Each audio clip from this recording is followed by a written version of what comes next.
এই জঙ্গলে বাঘ আর সিংহের ভিতরে গিরিঙ্গি লাগায় শিয়াল মামা।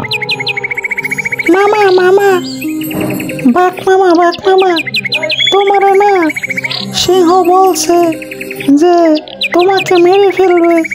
তুমি নাকি অনেক জঙ্গলের ভিতরে উৎপাত করো, সেইটা আমরা শুনছি। তোমার নামে অনেক ষড়যন্ত্র চলতেছে।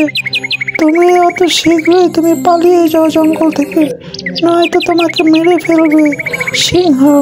কি বলিস? আমার নামে এত বড় ষড়যন্ত্র জঙ্গলে? চল দেখি তো। তো যাইতে আছে সিংহরে মারার জন্য শিয়াল আর বাঘ। যাইতে যাইতে যাইতে যাইতে অনেক সময় পার হয়ে গেল, কিন্তু সিংহকে খুঁজে পেল না। হঠাৎ করে সিংহ সামনে এসে দাঁড়ালো। তোরা কই যাচ্ছিস?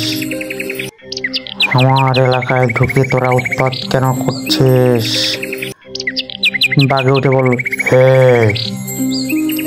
তুই নাকি আমাকে মারতে চাস? সিংহ বলল, তোকে মেরে আমার কি হবে? তুই কি আমার শত্রু যে তোকে আমি মারবো? বাঘ বলল, তুই নাকি বলছিস আমাকে মারবি? সিংহ বলল, কে বলছে এই কথা? তাকে আমার কাছে নিয়ে আস। বাঘ বলল, এই তো শিয়াল, ও বলছে তুই নাকি আমাকে মারবি। আয় মার। সিংহ বলল, ওরা ওয়াট পারো ধর।